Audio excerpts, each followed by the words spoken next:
기도하고 함께 하나님 말씀 나누는 시간 갖도록 하겠습니다.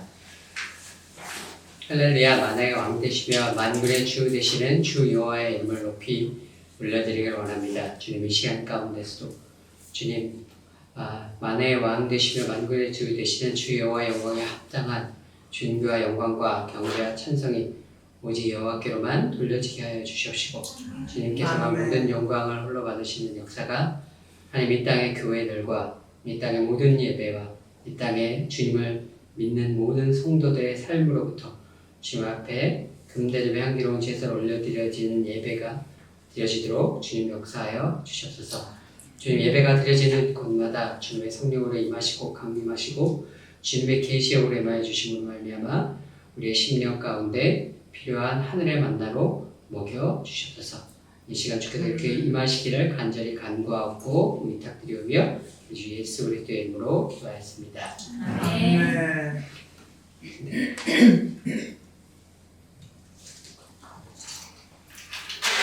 오늘 읽은 본문의 말씀은 예수님께서 이제 풍랑을 갈릴리 바다에서 풍랑을 만나시고 그 갈릴리 바다를 잠잠케 하시는 장면에 관한 말씀입니다.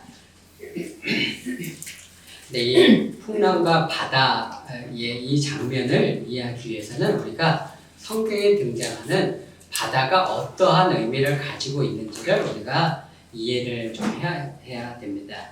성경에 바다가 어떠한 의미를 가지고 있는지를 찾아보면은 먼저 창세기의 1장 1절에 천지창조를 시작하실 때부터 바다가 등장을 합니다.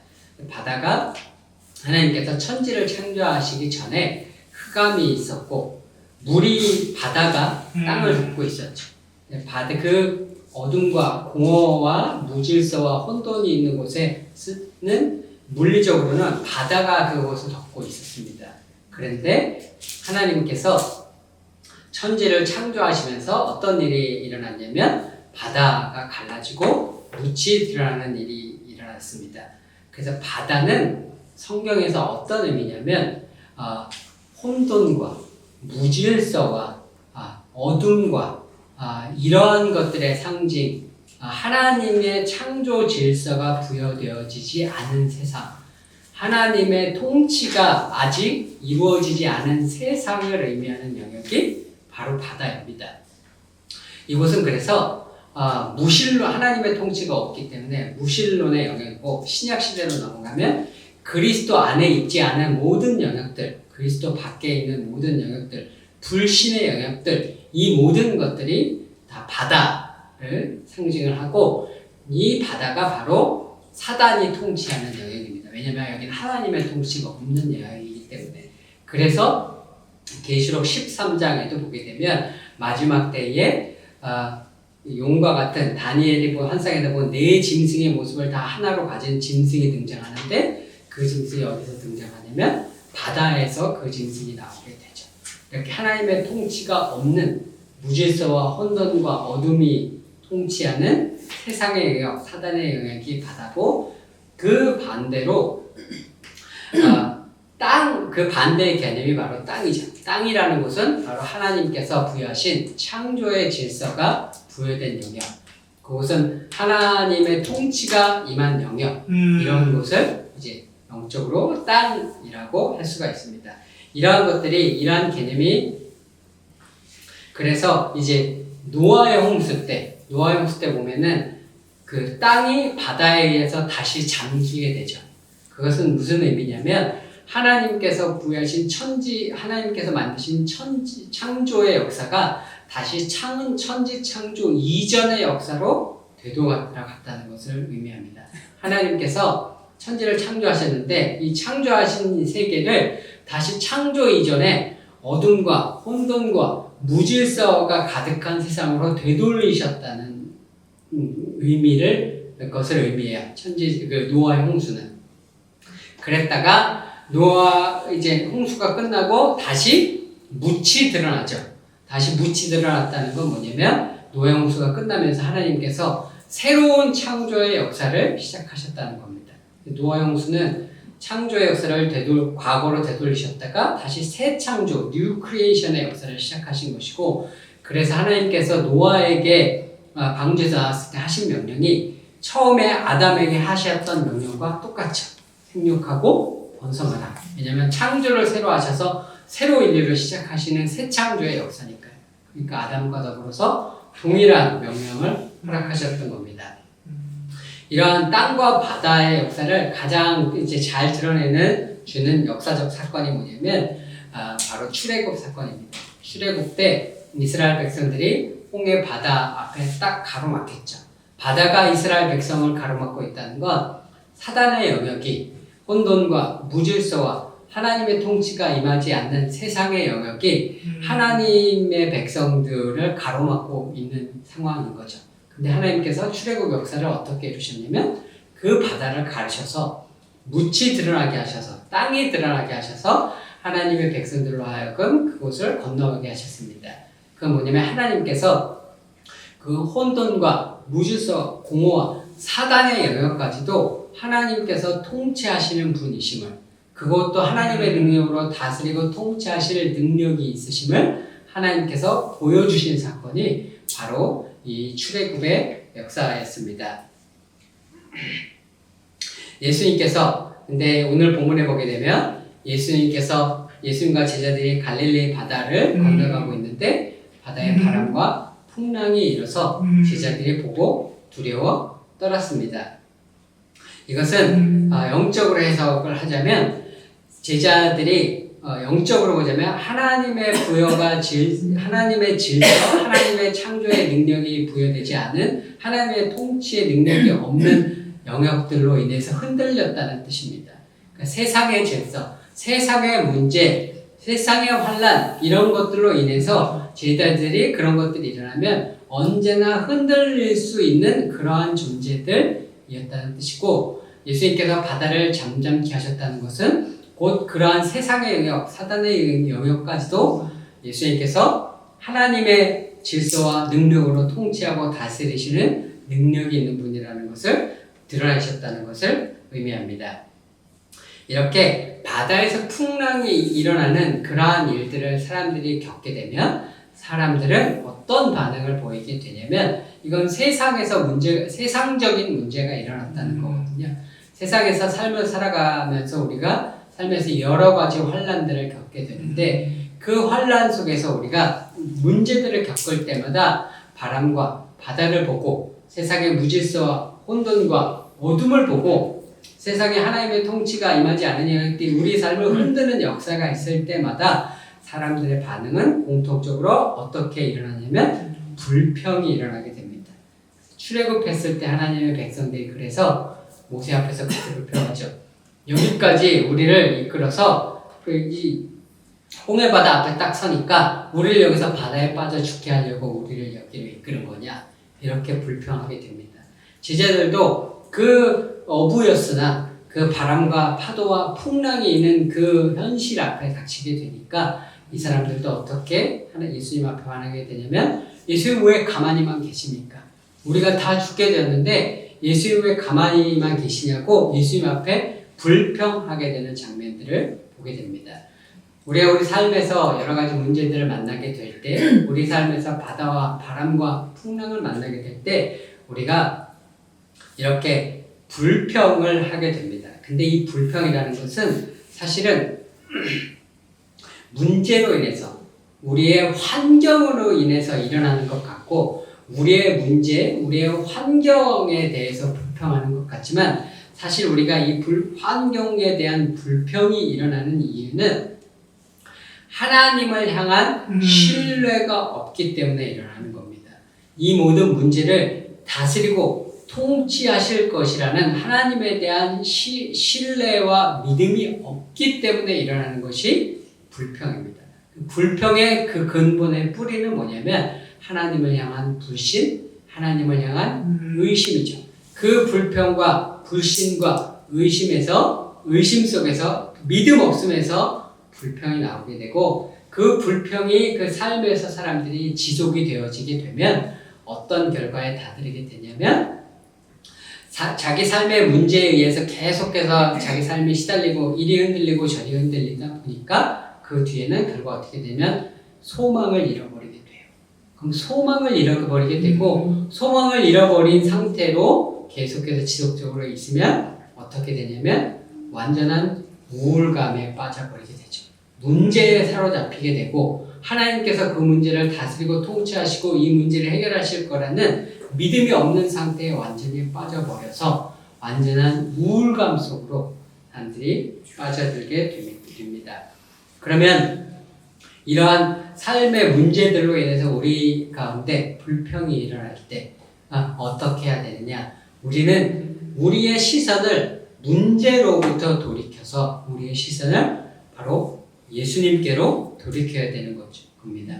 그래서 이 문제가 중요한 것이 아니라 우리의 능력이 되신 하나님께서 우리의 구원이 되신 예수님께서 이 바람도 파도도 풍랑도 이 바다도 잔잔케 하실 수 있는 분임을 믿고 믿음을 가지고 그 문제에게서 우리의 눈을 돌려서 예수님 앞으로 나아가서 그 예수님 앞에 믿음의 고백으로 주님 주께서 이 바다도 잠잠케 하시고 이 풍랑도 잠잠케 하시고 이 바람도 잠잠케 하시는 그러한 만유의 구주와 권세와 능력을 가지신 하나님이신 것을 내가 성경을 통해서 알았사오니 내 문제 가운데서도 하나님께서 이 나의 삶 가운데 일어나는 이 풍랑과 바다와 이 문제들까지도 예수님께서 잠잠케 하실 줄로 믿습니다 라고 믿음으로 하나님 앞에 나아가야 하는 것이 바로 마땅히 우리가 해야 될 믿음의 자녀로서의 가져야 할 믿음의 자세입니다. 그래서 예수님께서도 그 제자들이 예수님께 와서 왜 주무시고 있냐고 우리가 다 죽게 됐는데 왜 아무것도 안 하고 가만히 계시냐고 이렇게 불평하고 예수님을 비난하죠. 그 불평하고 예수님을 비난하게 될 때에 예수님께서 하신 말씀이 이거였습니다. 어찌하여 이렇게 무서워하느냐? 너희가 어찌 믿음이 없느냐? 이렇게 바다와 바람과 풍랑이 일고 문제가 우리 삶을 사로잡을 그때에도 예수님께서 찾으시는 사람은 이러한 바람과 바다와 풍랑에 사로잡혀 두려워 떨고 문제를 바라보고 불평하고 하나님을 비난하는 자가 아니라 그 상황 가운데서 또 그 바람과 파도를 잠잠케 하실 그 능력의 예수님을 믿고 예수님 앞에 나올 믿음이 있는 사람을 예수님은 찾으셨던 겁니다. 그런데 그런 제자들 가운데도 그런 사람들이 없었던 거죠. 이러한 삶의 풍랑과 바다와 이 문제들은 개인적으로 우리 삶 가운데서 일어나기도 하지만 동시에 시대적인 문제로서 발생하기도 하고 또는 민족적이고 국가적인 문제로서의 바람과 바다와 풍랑과 같은 사건이 발생을 하기도 합니다. 저희가 작년 12월에 우리나라에 이제 계엄 사태가 있었고 지난 6개월간 커다란 풍랑과 파고와 같은 사건을 우리 대한민국이 겪었습니다. 그러다가 이제 지난주에 대통령 선거를 통해서 우리가 새롭게 이제 대통령이 당선이 되었습니다. 뉴스를 보니까 대부분의 뉴스의 논평이나 이런 것들이 이제 지난 6개월간의 거친 풍랑과 같은 이 격동의 시기를 한국이 지난 6개월 동안 거쳤는데 격동의 그 시간들이 이제 대통령 선거를 통해 새로운 대통령을 뽑았으니까 대차 이제 마무리되었다. 이렇게 뉴스의 논평들이 제가 이제 BBC 뉴스나 이런 데 보면 해외에서들 그렇게 평가를 이제 하더라고요. 근데 제가 대통령 선거가 있고 나서 미국의 워싱턴 DC에 전력제문제연구소 CSIS라는 연구소가 있습니다. 제가 이제 국제정치대학원에서 전공을 했으니까 이제 이쪽에 보고서나 홈페이지나 이런 데를 가끔 들어가서 봐요. 한국 대통령 선거가 있고 나서 이 한국의 대통령 선거에 대해서 어떻게 이제 논평이 이제 여기서 나와서 이제 그거를 제가 조금 봤습니다. 거기 이제 빅터 차 교수라고 예전에 코넬대 국제정치 전문가이면서 이제 이분이 코리안 아메리칸이거든요. 근데 한국 문제 전문인 이제 외교 국제정치 전문가인데 특별히 미국의 한반도 정책 대해 이제 전문가이신 분입니다. 이제 그분이 아마 지난 여러 차례 여러 정권에서 미국에서 외교 문제에 조언을 하고 국무부에서도 근무하고 계셨던 걸로 압니다. 이제 그분이 쓰신 글을 보니까 그분이 이렇게 쓰셨더라고요. 새로운 대통령의 당선으로 탄핵은 끝났지만 대한민국의 위기는 이제 시작이다. 탄핵의 끝에서 위기의 시작으로 들어갔다. 대한민국은 김대중 정부 이후 가장 중대하고 어려운 과제를 안고 출발하는 그런 출발선상에 섰다라고 이렇게 쓰셨습니다. 이분이 이렇게 한국이 어려운 위기 가운데 지금 있다라고 평가하는 이유는 여러 가지가 있을 것 같습니다. 제가 보기에도 한국의 경제 상황이 지금 녹록지가 않은 상황이죠. 지금 한국의 올해 우리 경제 성장률이 0.8%, 예측 경제에서 0.8%인데 이 수치는 IMF 이후에 가장 낮은 수치입니다. 그런 상황에서 이제 미국 정부에서 이제 계속해서 관세 문제로 인해서 한국 경제가 앞으로 수출로 먹고 사는 이 나라가 어떻게 이 문제에 대처해야 될지가 굉장히 어려운 상황 가운데 있죠. 새로운 대통령이 실용적인 외교 정책을 펼치겠다. 그래서 박정희 대통령의 정책이든 뭐 김대중 대통령의 정책이든 실용적인 정책을 펼치겠다 이렇게 선언을 하셨습니다. 그래서 이 부분에 대해서 대부분의 이제 전문가들이 아주 긍정적인 평가들을 이제 하신 것 같아요. 근데 이제 제가 이 실용적인 외교 정책을 펼치겠다는 이 노선이 우려스럽다라고 느껴지는 부분들이 있어요. 그 뭐냐면 실용적인 외교를 펼치겠다는 건 안보는 기존대로 미국과의 상호 방위 조약과 미국과의 동맹을 통해서 안보는 해결하고 한국은 수출을 먹고 사는 나라고 수출이 1위가 중국이니까 중국과의 경제적인 협력은 여전히 계속 유지하겠다. 이런 얘기로 저는 이제 이해가 됐거든요. 근데 문제는 우리가 아무리 그런 정책을 가지고 나가겠다고 해도 한국은 강대국 사이에 낀 약소국이라서 우리가 그런 정책을 하겠다고 해도 우리 마음대로 할 수 없는 게 한국의 입장이거든요. 이제 미국이 지금 트럼프의 입장은 이렇게 여지껏 안보는 미국의 기대고 경제는 우리의 꿀을 빨아먹고 그랬던 나라들을 우리가 더 이상 동맹이라고 좌시하고 가만두지 않겠다 이런 상황이잖아요.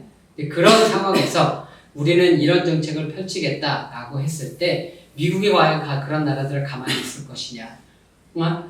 니네가 안보는 우리하고 같이 하고 경제는 중국이랑 하겠다고 하는 나라들은 가만두지 않겠다는 게 미국의 입장이고 확실히 선을 긋고 어느 편에 설 건지는 확실히 해라라고 요구하고 있는 상황인데 이러한 정책을 펼치겠다는 것이 과연 대한민국이 앞으로 어떻게 나아가 이 난국을 미국과의 관세 협력의 문제라든가 이런 난국을 과연 잘 헤쳐나갈 수 있을 것인가에 대해서 굉장히 염려가 이제 되었습니다.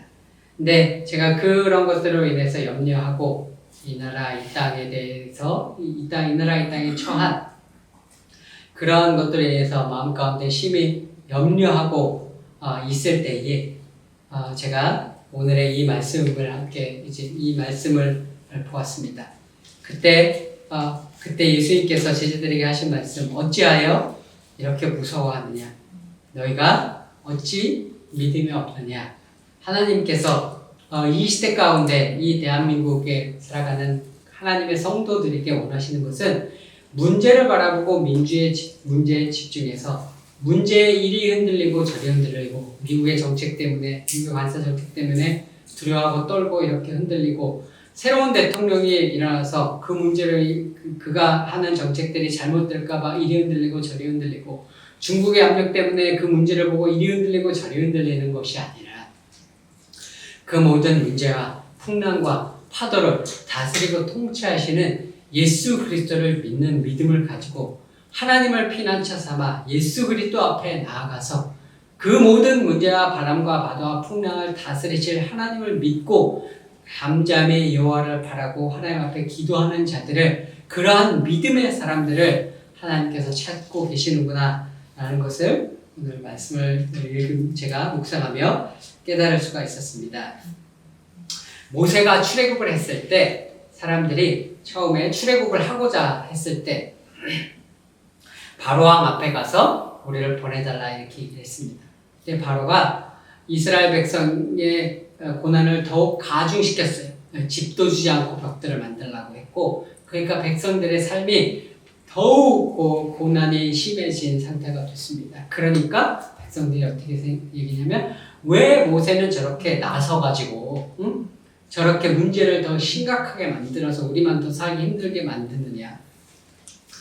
이걸 정치적으로 해석하자면 백성들의 입장에서 보면 모세가 어떤 정치 행위를 했는데 그게 정치적인 실패를 가져온 거죠. 그죠? 모세가 아직 행한 어떤 정책이 정책적이고 정치적인 실패를 가져오니까 사람들이 불평을 했어요. 근데 하나님께서 모세를 통해서 애굽 땅 가운데 10가지 재앙을 내리시고 이러한 것들을 인해서 결국은 이스라엘 백성이 출애굽을 하게 바로의 허락을 받고 떠나게 됐습니다. 이걸 정치적으로 보면 모세가 결국에는 정치적인 성공을 거둔 거죠. 왕과 싸워서 대결해서 자기가 원하는 정치적인 결말을 얻어낸 거죠. 이건 정치적인 성공입니다. 정치적인 차원에서 보면 정치적인 성공을 거뒀는데 이 정치적인 성공을 거두고 나왔을 때는 사람들이 환호를 했는데 이제 출애굽 바다 앞에 딱 막히니까 이 사람들이 다시 한번 모세를 향해서 화살을 겨누죠. 왜 우리를 여기로 데리고 와서 다 죽게 하느냐. 네가 가만히 내버려뒀으면 거기서 노예지만 잘 먹고 잘 살 수 있었는데. 그러니까 사람들은 언제나 문제에만 집중하기 때문에 정치적인 성공을 하든 정치적인 실패를 하든 자기네들에게 문제가 발생하고 자기네들의 안위에 조금이라도 뭔가 좋지 않은 일이 발생을 하면 사람들은 언제나 불평하고 비난하는 자리에 섭니다. 그게 보통의 사람들의 그 문제에 대한 반응이죠. 그건 크리스찬들이라고 다르냐? 크리스찬들도 똑같아요. 그래서 하나님을 바라보지 않고 계엄 사태가 일어나니까 이게 옳으니 그르니 이게 어떤 문제를 가져왔으니까 그 문제를 일으킨 자들을 향한 비난, 또 거기에 거기에 반대하는 사람들은 그 계엄령을 하게 된 이유를 변호하기 위한 변호, 비난과 변호, 정치적인 문제를 가지고 있는 비난과 변호로 세상과 똑같이 교회에서도 다들 싸운단 말이죠. 세상과 똑같은 레벨에서 믿음 없이 문제만을 바라보고 문제 속에 매몰되어서 이리 흔들면 이리 흔들리고 저리 흔들리면 저리 흔들리는 그 세상의 문제에 휩쓸려서 불평하고 비난하는 그 속에 교회도 똑같이 빠져들어갑니다. 그런데 오늘 예수님께서 하시는 말씀은 어찌하여 이렇게 두려워하느냐. 어찌하여 이 바람과 파도와 풍랑 때문에 이리 흔들리고 저리 흔들리고 두려워하느냐. 어찌하여 너희 가운데는 믿음이 있는 자가 없느냐. 그 바람과 파도와 풍랑을 만들고 다스리고 통치하시는 하나님을 향한 믿음, 예수님을 향한 믿음, 그분을 향한 능력에 대한 믿음을 가지고 하나님 앞에 잠잠히 주의 능력을 바라보고 기도하고 주께서 이것을 다스리고 통치하실 것에 대한 믿음을 가지고 여호와 하나님 앞에 나오는 자가 없느냐라고 믿음을 가진 자들을 찾으시는 것을 볼 수가 있습니다. 이스라엘 백성이 출애굽 앞에 출애굽하고 그 홍해 바다 앞에 서서 우리가 다 죽게 됐다. 왜 우리를 여기로 데리고 와서 이렇게 만들었냐라고 모세를 비난했을 때 모세가 이스라엘 백성에게 이렇게 말을 했습니다. 여호와께서 너희를 위하여 싸우시리니 너희는 가만히 있을지니라. 그 홍해가 가로막고 있는 그 상황이, 그리고 뒤에는 애굽의 군대가 마차와 칼을 들고 쫓아오고 있는 그 상황 가운데서 단 한 믿음의 사람, 모세라는 믿음의 사람이 있어서 모세가 백성들에게 이야기를 하기를 여호와께서 너희를 위하여 싸우시더니 너희는 가만히 있을지니라. 이렇게 이야기를 했습니다. 시편에 보게 되면 시편에 여호와를 앙망하는 자에게 이 말 복에 대한 말씀이 많이 나옵니다. 여호와를 앙망한다는 것이 영어로 보면은 단순히 그냥 wait for예요. 여호와를 기다린다는 거예요. 이 여호와를 기다린다는 게 무슨 말이냐면 하나님께서 행하실 것을 기대하고 하나님 앞에 잠잠하게 하나님의 역사를 기대하고 기다린다는 뜻입니다. 근데 우리가 흔히 이런 말들을 많이 하거든요. 어떤 문제가 있을 때 교회에서 우리 하나님 앞에 기도합시다. 이런 이야기를 하게 되면요. 거기에 반대하는 사람들이 있어요. 어떤 논리로 우리 하나님 앞에 기도합시다 라고 할 때 그분들이 반대를 하냐면 어떻게 기도만 하고 있을 수 있느냐.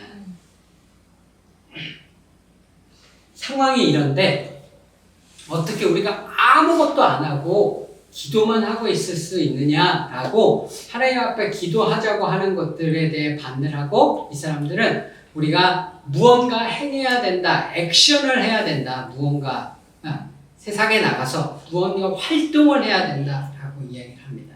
근데 이 사람들이 기도만 하는 것은 기도만 하고 있을 수 없다. 그러니 우리 무언가 행동을 취해야 한다라고 하는 사람들의 근간 그렇게 주장하는 그 주장의 뿌리는 뭐냐면 기도는 상황을 바꿀 수 없어 라는 믿음이 있는 거예요.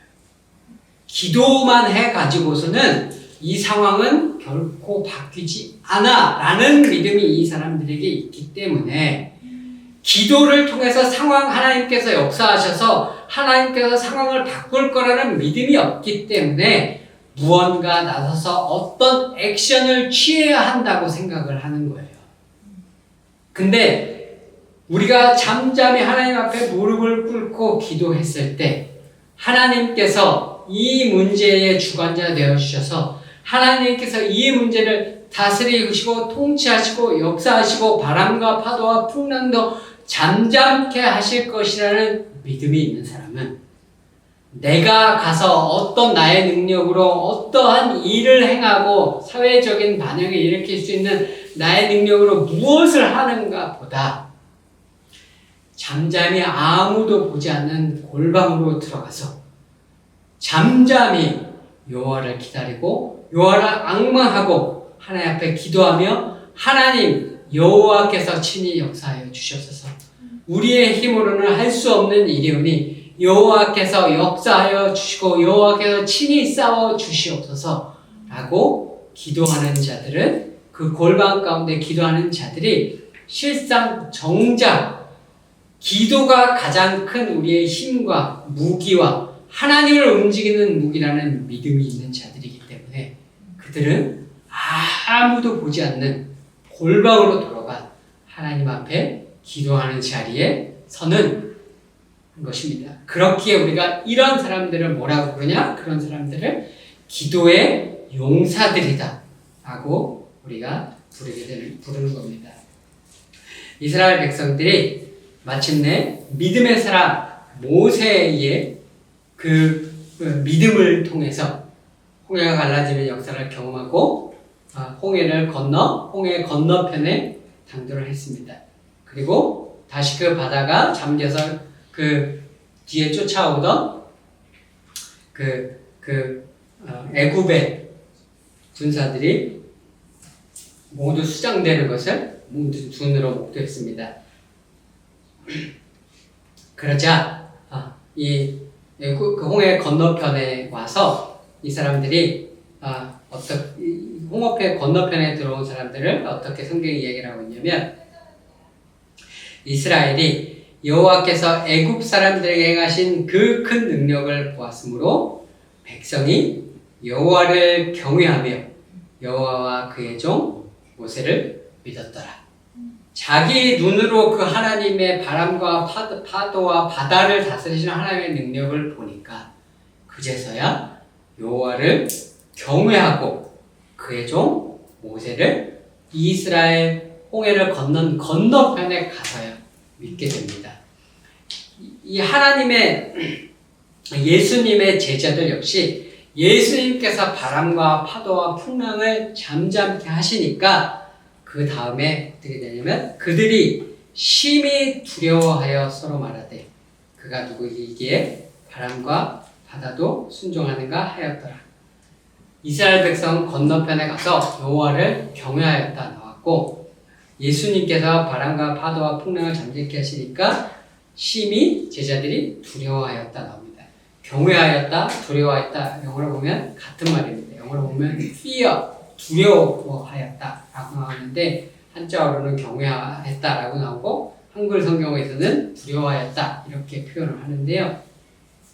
이것은 단순히 무서워했다는 표현이 아닙니다. 하나님을 경외한다는 것은 단순히 무서워했다는 게 아니에요.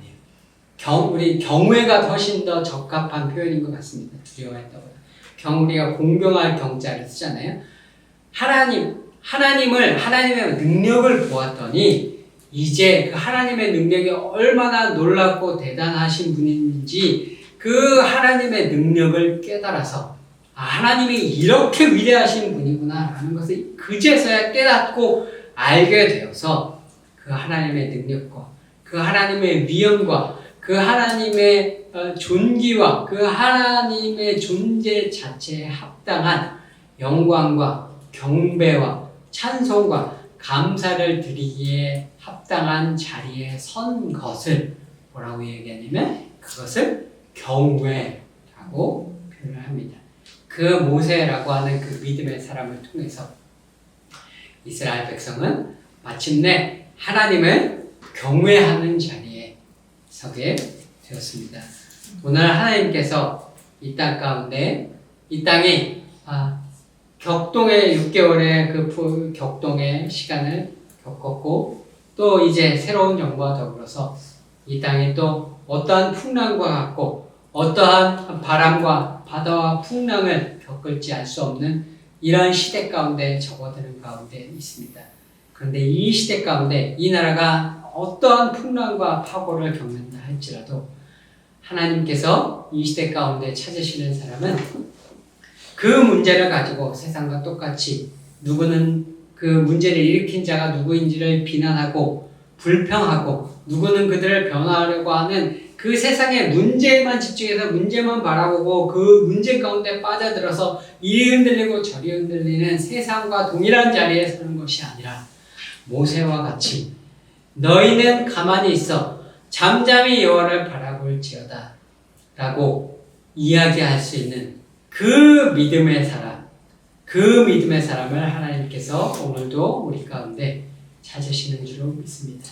그렇게 되어질 때에 우리가 하늘나라에 갔을 때 그 이 나라의 역사의 수레바퀴를 그 하나님께서 움직이실 때에 우리는 그 이 나라의 역사의 수레바퀴를 하나님과 더불어서 이 땅에서 움직인 사람들이 뭐 대통령, 국회의원, 뭐 총리 이런 사람들이 이 나라의 역사를 움직이고 그 역사의 수레바퀴를 움직였다고 생각하고 우린 교과에서 그렇게 배우지만 우리가 천국에 갔을 때에 이스라엘 나라의 역사를 하나님께서 움직이실 때 모세라는 그 믿음의 한 사람을 통해서 이스라엘 나라의 역사의 수레바퀴를 움직이셨던 것과 같이 이 나라가 바람과 파도와 풍랑에 흔들릴 때에도 이 나라의 역사를 움직였던 것이 바로 하나님께서 찾으셨던 그 믿음의 사람, 그 하나님께서 바람과 파도와 풍랑에도 불구하고 믿음을 가지고 하나님 앞에 여호와를 피난처로 삼아 잠잠히 여호와 하나님 앞에 나와 여호와께서 이 나라를 이끄실 할 분임을 믿으며 하나님 앞에 기도했던 그 믿음의 사람들이 이 나라의 역사의 수레바퀴를 움직이는 사람이었음을 우리가 천국에 가서 그때 가서는 그것을 깨닫게 될 것이라고 믿습니다. 오늘 대한민국 가운데 어떠한 풍랑과 파도와 바람이 문제가 이 나라의 땅 가운데 새롭게 닥칠지라도 이제 세상과 더불어 문제 가운데 집중하는 것이 아니라 우리의 눈을 돌이켜 예수님을 바라보고 피난처 되신 하나님을 바라보고 풍랑 가운데서도 잠잠히 여호와를 바라고 잠잠히 여호와를 앙망하고 요 앞에 믿음으로 나아가서 하나님께서 이 역사의 수레바퀴를 움직이시는 그 역사의 수레바퀴 가운데 동참하는 그 믿음의 하나님이 찾으시는 믿음의 사람의 자리에 서서 주님과 함께 이 나라의 역사의 수레바퀴를 움직이시는 하나님이 찾으시는 믿음의 사람이 되시는 저 여러분 모두가 되시기를 우리 주 예수 그리스도의 이름으로 축원드립니다. 우리 이 시간 다 같이 잠시 하나님 앞에 기도하도록 하겠습니다. 주님, 이 나라의